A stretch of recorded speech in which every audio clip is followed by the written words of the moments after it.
Eu sou Milho, que hoje vai falar de roubo de cavalo, urina no olho e ainda a história da nova grávida de Taubaté, que nem é do Brasil. Grávida de Taubaté 2.0 International Hits. Assista esse vídeo até o final, tenho certeza, depois de ver esse vídeo, você vai pensar duas vezes antes de urinar. Não, você vai urinar, mas você vai lembrar de mim. Vamos ao vídeo.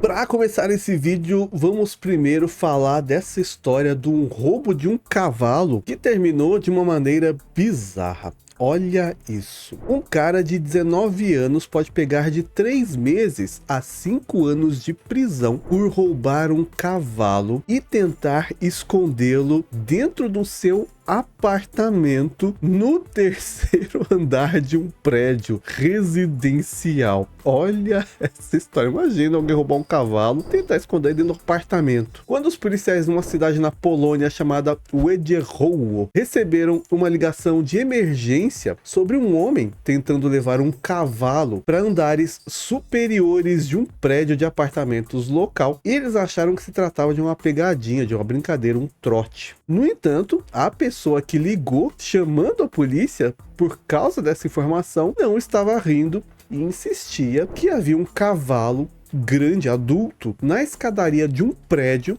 subindo e os moradores precisavam da ajuda da polícia para que esse cavalo fosse retirado de dentro do prédio. A polícia, relutantemente, decidiu enviar uma equipe para investigar o que estava acontecendo e ficaram chocados ao descobrir que a história de quem estava ligando para a polícia era verdadeira, não era um trote. De fato, havia um cavalo adulto sendo levado para o terceiro andar de um prédio residencial por um jovem que parecia estar discutindo com os vizinhos que estavam insatisfeitos, tentando impedi-lo de levar o cavalo. Os policiais mais tarde descobriram que o morador, que não teve o seu nome revelado, que tentava levar o cavalo para o terceiro andar do prédio, tinha roubado esse cavalo e estava tentando escondê-lo. E ele ficava nervoso porque os vizinhos estavam perguntando de onde era esse cavalo e por que ele estava com o cavalo dentro do prédio. Ele aparentemente não considerou o quão bizarro era essa operação que ele estava tentando fazer de esconder um cavalo no terceiro andar de um prédio, ou como ele manteria, na verdade era uma égua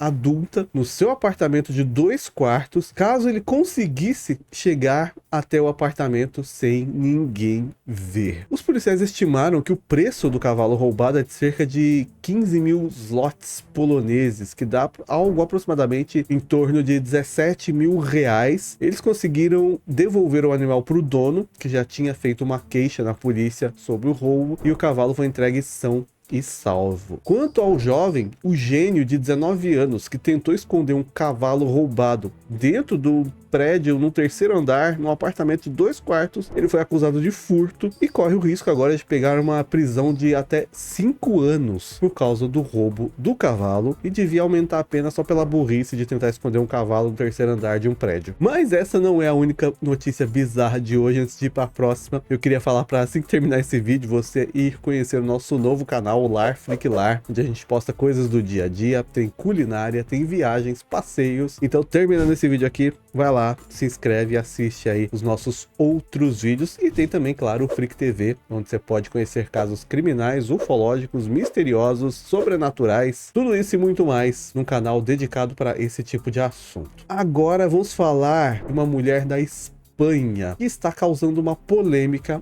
ao afirmar que gotejar urina nos olhos curou a sua miopia e o seu astigmatismo. Você que usa óculos já sabe do que eu tô falando, né? Se é miopia ou astigmatismo. Você que não usa, pode ser que também já saiba, pode ser que não saiba. Miopia é quando a pessoa fica assim, ó, né? Tentando enxergar alguma coisa. Astigmatismo é quando ela enxerga embaralhado, é isso? Eu não sei isso também.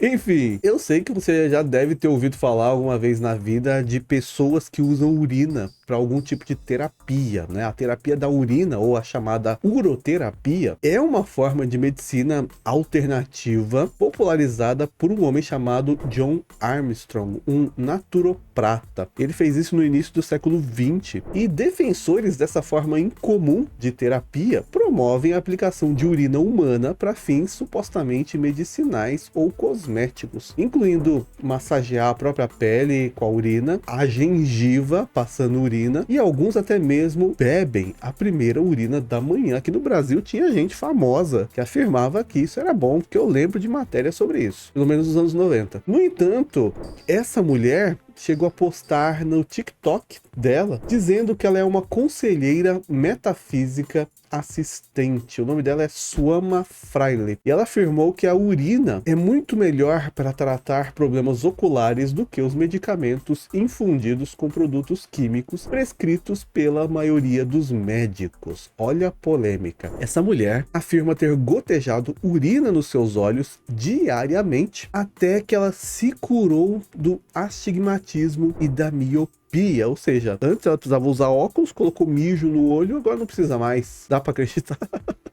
Não dá. Num vídeo do TikTok que circula nas redes sociais e que viralizou, ela explica que gotas de urina funcionam melhor do que medicamentos convencionais, já que esses produtos, segundo ela, têm químicos que podem fazer mais mal do que bem. A urina geralmente é o que o corpo não precisa, então se o corpo está eliminando, deve ser alguma coisa má também. Mas para provar a eficácia do que ela está falando da urina como cura para visão ruim, ela detalhou a sua experiência pessoal. E ela fala aí num vídeo que vocês estão vendo, dizendo que ela vai contar a experiência dela derramando urina nos próprios olhos pela manhã e à noite, e isso é o que curou o astigmatismo e a miopia dela, dizendo que isso é natural, que as pessoas devem esquecer os medicamentos, que eles são produtos químicos que afetam, na verdade, a sua saúde mais para mal do que para bem. E ela diz também que para a terapia da urina fazer efeito, as gotas de urina devem ser aplicadas diariamente, né, pela manhã e pela noite. E ela também menciona algo que ela chama de urina potencializada, que ela usa à noite. O que significa uma urina concentrada? O que é isso? É uma urina, ela guarda por pelo menos 4 dias. Ela mija num pote, num vaso, guarda durante 4 dias e fala que isso é urina concentrada e que na verdade essa tem mais efeito do que a urina que você fizer na hora, a urina fresca. Só fica mais bizarra essa história. Como você deve imaginar, esse vídeo recebeu muita crítica, né, depois que ela postou. A maioria das pessoas dizendo que aquilo era completamente bizarro e, né, muita gente aí entendendo que aquilo na verdade era uma loucura que ela estava fazendo. E tinha gente ainda falando que uma coisa é você promover a terapia da urina, esfregando urina no corpo para obter algum tipo de benefício cosmético, o que já é bizarro, mas pode ser que não faça tanto mal. Mas incentivar as pessoas a colocar nos olhos é uma coisa completamente diferente. Todo mundo dizendo lá que, ó, eu não sou médico, mas pra mim isso no mínimo tá errado. Eu acho completamente bizarro, pessoalmente. É importante lembrar que atualmente não há nenhum tipo de evidência científica que garantam os efeitos benéficos à saúde com qualquer tipo de terapia com a urina. Isso é completamente fora da ciência, ou seja, não há nada na ciência que fala, não, realmente traz algum benefício. Não, é simplesmente vozes da cabeça de quem faz isso. E agora, esse outro assunto é a grávida de Taubaté fazendo escola no mundo. Deve ter uma galera, que eu tô falando aqui grávida de Taubaté, mas deve ter uma galera que talvez chegue nesse vídeo e não faça ideia do que foi a história da grávida de Taubaté no Brasil, né? Assim como esses dias, né, é aí que você vê que você tá ficando velho. Esses dias eu vi um post, eu não lembro que rede social que foi, de gente falando sobre não sei o que, e menos a Luísa que tá no Canadá. Vocês lembram desse meme, a Luísa que tava no Canadá? Pois é, e essa pessoa que postou isso tava reclamando que tinha uma galera que não tava entendendo o que é essa história da Luísa que tava no Canadá. Deve ter realmente uma galera que não faz ideia, né? Quando você fala, menos a Luísa que tava no Canadá. As Luísas sofreram bastante com isso na época, e hoje em dia deve ter um monte de Luísa que não sabe do que a gente tá falando agora, e um monte de gente que também não sabe do que a gente tá falando agora. Mas voltando para a grávida de Taubaté, a grávida de Taubaté 2.0, mas na verdade ela é a 17.0. Por quê? Uma mulher italiana está sendo acusada de fingir nada menos do que 17 gravidezes, mas não é um 17 tuplos, tá? Não é tudo de uma vez. Além dessas gravidezes, ela também teria fingido 12 abortos naturais e 5 partos falsos. Tudo isso nos últimos 24 anos. Com essas mentiras, supostamente ela teria recebido 110 mil euros, que dá mais ou menos 120 mil dólares, que dá aproximadamente 600 mil reais em benefícios de maternidade. A mulher é essa que está vendo, a Bárbara Loelle, de 50 anos, e ela teve um número incomum de gravidezes nos últimos 24 anos, o que resultou em várias licenças maternidade e uma pequena fortuna em benefícios pagos pelo Estado. De acordo com documentos apresentados pela mulher, ela passou por 17 gravidezes, 12 das quais infelizmente não puderam ser levadas ao fim. Outras 5 supostamente resultaram no nascimento de bebês saudáveis, chamados Benedetta, Angélica, Abramo, Letícia e Ismaele. Só que, mesmo essas crianças que supostamente nasceram, os filhos dela, não há nenhum registro deles. Ninguém nunca viu esses filhos dela. Supostamente, a Bárbara deu à luz ao seu filho mais novo em dezembro do ano passado, mas agora as autoridades afirmam que ela estava sob vigilância durante toda essa sua suposta gravidez, tardia inclusive por causa da idade dela, e eles dizem que tem provas de que ela nunca esteve grávida, na verdade. Ela também é acusada de ter forjado todas as 17 gravidezes, né, para receber o dinheiro, 110 mil euros, e tirar também todas essas licenças maternidade durante esse período de 24 anos. O caso dela recentemente se tornou manchete na Itália toda, e por alguns motivos. A história dela é tão inacreditável que a maioria dos cineastas consideraria exagerada. Os promotores de acusação locais afirmam que a fraude dela, elaborada nas últimas 2 décadas, envolveu o roubo de certidões de nascimento, isso em uma clínica em Roma, e outros documentos forjados com assinaturas de médicos, travesseiros para simular uma barriga de uma grávida, e ela até ensaiava caminhadas como se estivesse grávida, sabe? Que anda meio com a mãozinha aqui assim. Pois é, mais ou menos como a gente viu acontecer no Brasil. Para declarar todas essas suas gravidezes, a Bárbara registrou certificados médicos roubados com assinaturas forjadas. Ela inventou tudo na hora, pegava o documento ali em branco e fingia a assinatura do médico e conseguiu assim receber todo esse dinheiro, 110 mil euros, além das licenças maternidade, que se somar tudo às 17, dá o quê? Um ano, mais de anos, né? Cada um no Brasil são o quê? 6 meses? 17 filhos, imagina, né? Quantos anos dá isso? Dá pelo menos, se cada filho são 6 meses, cada 2 filhos é 1 ano. Então 17 dividido por 2 dá 8 anos e meio de licença maternidade. É isso ou eu tô errado? Acho que eu tô certo. E, incrivelmente, até então, ninguém tinha suspeitado de nada, considerando que ela supostamente vinha fazendo isso desde o ano 2000. Mas a sorte dela terminou no ano passado, quando a polícia do trabalho, a polícia trabalhista de lá, começou a monitorar a sua última gravidez, seguindo-a e reunindo evidências de que ela, na verdade, nem estava grávida. E isso iniciou uma investigação sobre as suas gravidezes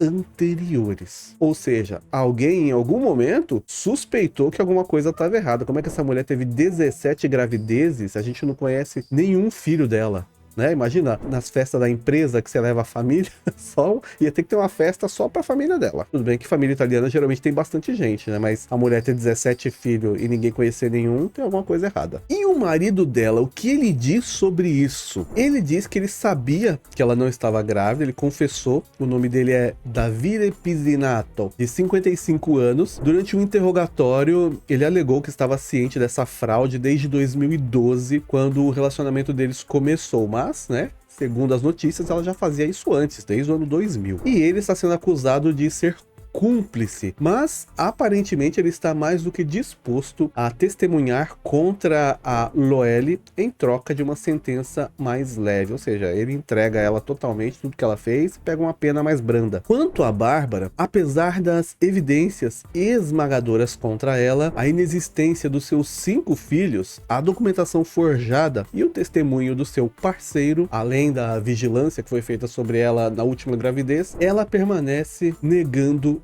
tudo para evitar ter que aparecer para os investigadores para o interrogatório. Ela, que agora tem 50 anos, chegou a apresentar alguns atestados médicos, dessa vez verdadeiros, dizendo que ela está em más condições de saúde e não poderia se apresentar na delegacia. Ainda assim, ela vai enfrentar um processo por fraude financeira, fraude de identidade, entre outras acusações, e ela não tem como mostrar atestado para sempre. Então, uma hora ela vai ter que comparecer, ela vai ser julgada e pode ser presa. Imagina fingir 17 gravidezes. Onde ela achou que ela ia com essa história? 8 anos e meio de licença maternidade. Enfim, você imaginar que o cara queria roubar um cavalo e esconder num prédio, no terceiro andar. A outra tá falando que curar a urina... Curar a urina não, né? Curar o olho tem que ser com a urina, esquece o colírio. E a mulher tentar fingir 17 gravidezes. Não era pra ser engraçado, mas quem manda a vida ser uma comédia? Espero que você tenha gostado desse vídeo. Deixa o like, assista outros vídeos do canal. Até o próximo vídeo e tchau!